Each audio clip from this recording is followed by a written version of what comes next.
There is a boycott among our community concerning African hair braiding salons. All right. It's all over Twitter, for sure. It's all over YouTube. And more people are catching on. And they're getting on the bandwagon. I'm talking about our people, okay?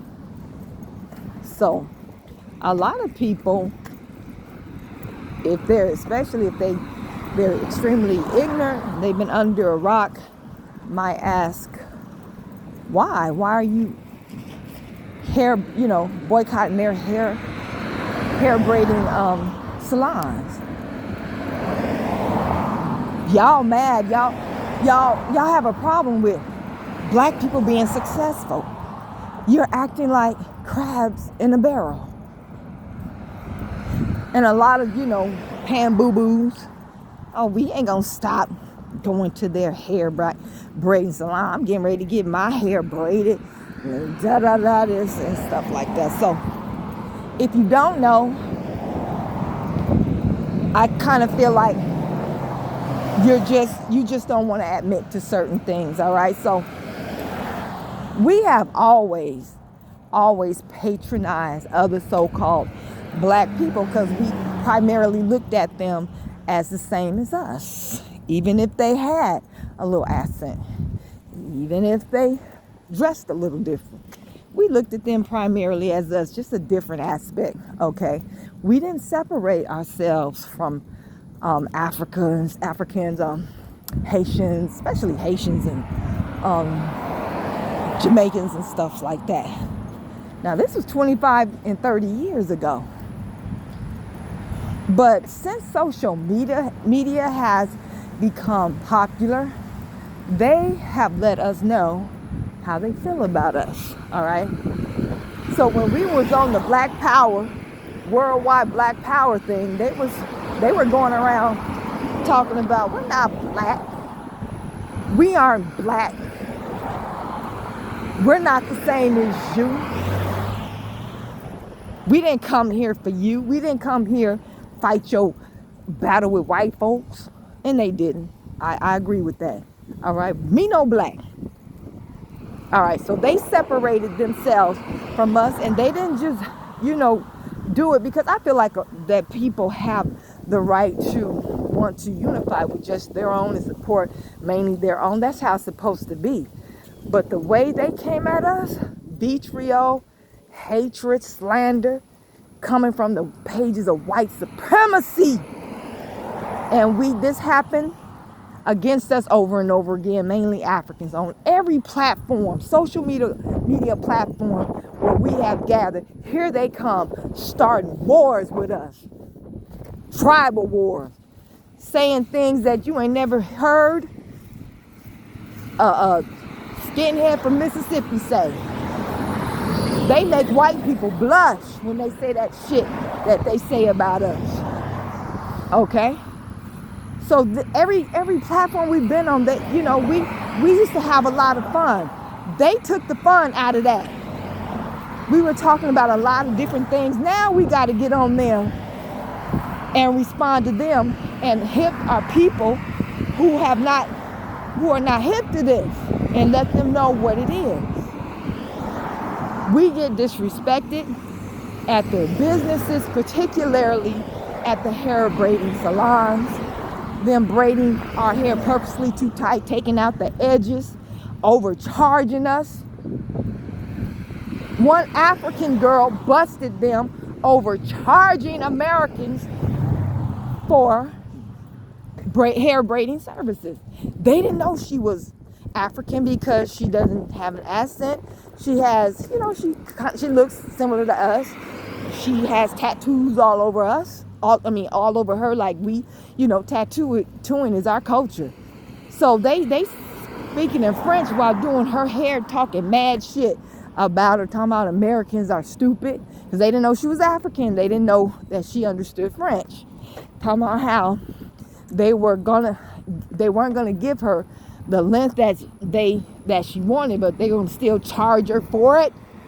And then she's hearing all of this, how they talking bad about the other Black American women that are sitting in their salon spending hundreds of dollars to get their hair done. So she just came out and started speaking French and let them know what she said. Of course, they were shocked. Then she got on YouTube, made a video and told us exactly what salon was, where the salon was where she experienced this.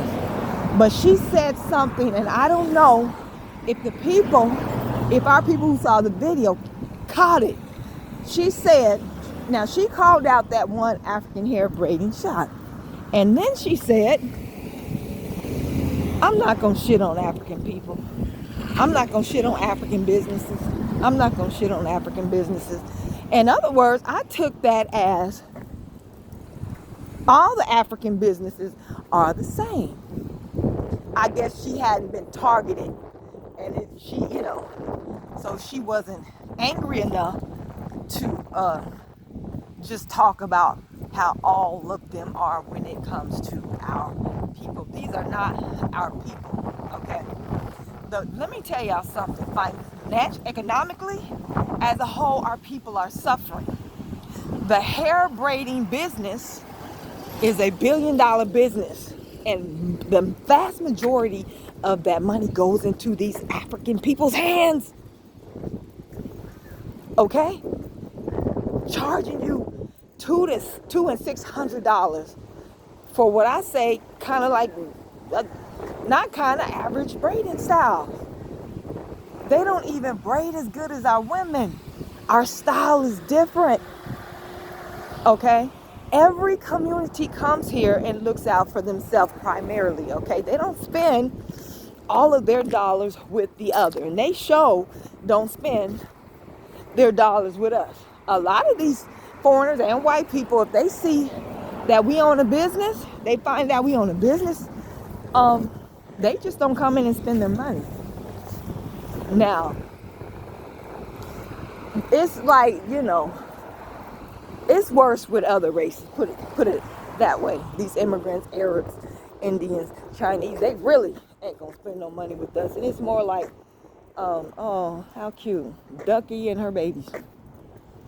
All right, it's not so much white people, but they still do the same thing, okay, for the most part. Everybody looks out for themselves. Everybody rejects us. We need to get on code where our economics are concerned. We need to stop being so willing to spend with people who refuse to spend with us. And it only makes sense to build up your people economically first. Make sure your dollars circulate among your people's businesses and skills at least 7 or 8 or even 10 times before it leaves the community, because there's nothing wrong with buying from other people, going to different restaurants and stuff like that. But all of your money shouldn't be in their hands.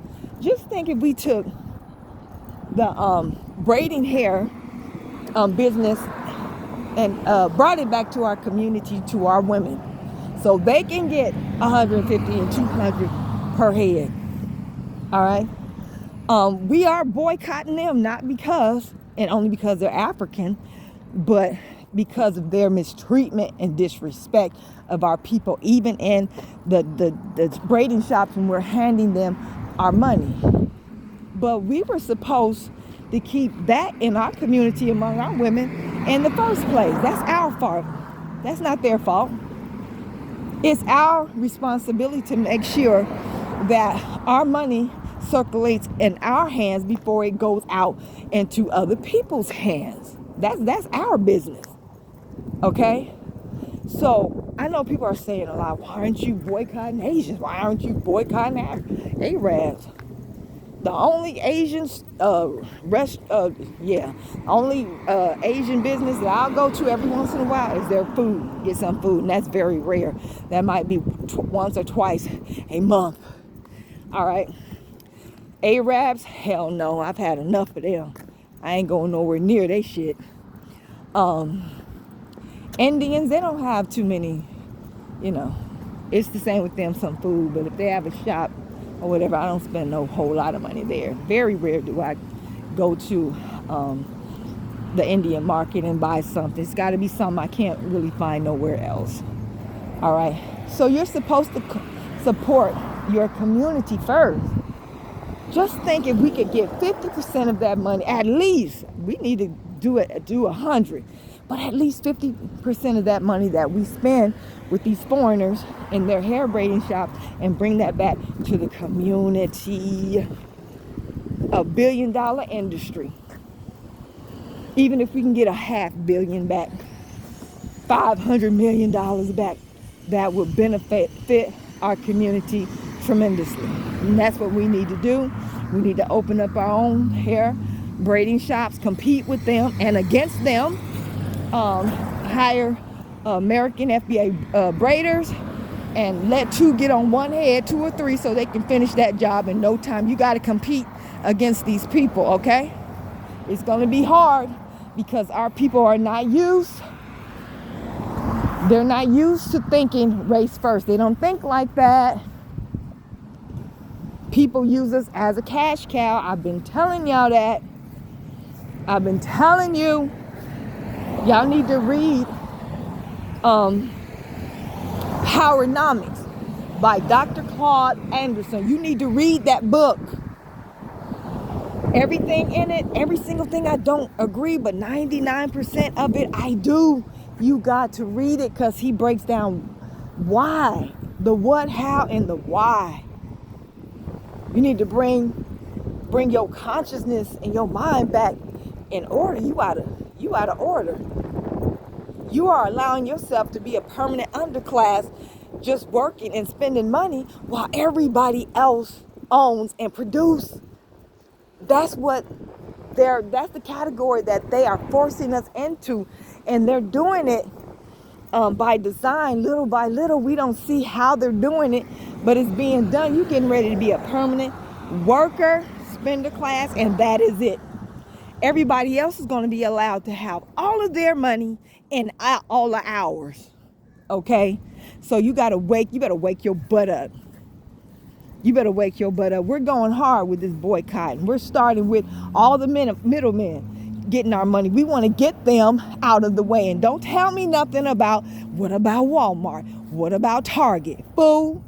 At least when you go into those stores, you see our people working there. You ain't never seen our people working in an African braid shop, braiding hair, making all that money. You've never seen it. And they might start doing it once they start losing their money. Don't go for it. Don't go for the facade. There is a popular braiding salon, I think in Baltimore. I don't know exactly where it is. It doesn't matter. People were talking about, oh, they got Black Americans on their board. But do they own half of that business? Are any of our women out there braiding making that money? See, you know what? They understand how we think, and they got how to handle us and treat us from white people. White people will put a token Negro in front of their business logo or behind their corporation, a token Negro, to make you think this is for your benefit too, and it's not. They purposely do that so they can make sure that your brainwashed, blind-sided ass will fall for it. No, we're not falling for that tokenism just because it's an African that's doing it, okay? Wake up. Wake up. Just because they have a couple of Negroes on their board does not mean that overall they have an alliance with us. They are still lining their pockets with our money, and we got zero. We got women who can tear some hair up, tear some braids up. I don't know what it is, how they brainwashed us to go to Africans. We've been braiding hair for hundreds of years here. But you got sisters who have children, 2 and 3 kids. Daddy in jail. He ain't no good. He dangerous. He abandoned her or whatever. He's not able to be there like he should. She trying to work 2 jobs. How are you taking care of your kids if you're working 2 and 3 jobs? I have seen mothers doing that, sisters doing that, working 2 jobs to take care of their kids. How they can stay home, because I know everybody can't braid, but a lot of us can get in there and braid well, where people will come back for our services, okay? They can braid at home while their children are at school and at work, and make about $250 to $500 or more a day, and say like they're just doing that about 3 days a week, 3 or 4 days a week, depending on how much money they want and need to make. Our sisters can stay home with the kids. See, we don't think like that. Why we don't think like that? That's a vision. Y'all ain't no visionaries. You don't have no vision. You don't think lineage first, race first. You just, your mind and your alliance has been brainwashed. They got our people under a spell, a buyer, consumer, worker, consumer spell, consumer, for other people's benefit, not our own. I wouldn't mind if they had putting us in or forcing us into a worker category, and we were consuming as much as possible from our own. We still winning. We still building. Y'all better wake up. I'm gonna tell you something, and you guys aren't going to like it, but I gotta tell you. And you just marinate on it. Don't push the message or the messenger away. We are not supposed to be trying to unite with Africans. I don't care how they start, get together and try to decide how they're going to get us back into the mold of that, but that does not benefit us. It benefits them. We need to get into a more of a separatist and a more of a prejudice type mindset when it comes to who gets our freaking money, especially all these people who have disrespected us and done nothing but that. And we shouldn't have been giving them all our money, even if they weren't disrespectful. I think about Detroit in the Arab community. They got 100% of their money and 100% of ours. Make it make sense. I would rather get my gas and all that from a white person, because we've been dealing with them. At least when they own a business, they hire us. All right, so let's cut out the middleman. We can deal with white folk later, but we're gonna have to cut out the middleman. Let me say this, and y'all gonna like this, a lot of these Africans, if not all of them, are counterfeit black people. They're counterfeit. They're only black when it's convenient. They know what they're up to. They playing the same games on us that Europeans have played on us for 400 years. Here they come. And they're worse. But whatever. It's time to bring our money back into our community so we can benefit and get our women out the job market that don't have to be, because they can hook up some heads. They can stay home, raise their kids, do hair about 2 or 3 times a week, and make decent money. Let's get with the program. You got to stop being stupid. You're not being racist with this type of thinking. Everybody thinks like this. They are group and race first, ethnicity first. That's the way it should be. Everybody but you. Don't you think that's weird? Get with the program. Do not ever spend another dime at an African hair braiding shop. I don't care what they do to try to change and bring your money back in. These people are still the same. Once they bring your money back in, they're going to go back to being who they really are. Okay, and we're not supposed to be giving them all our money anyway. So that's what I wanted to say about this, with this video and the African braiding shop boycott. Peace.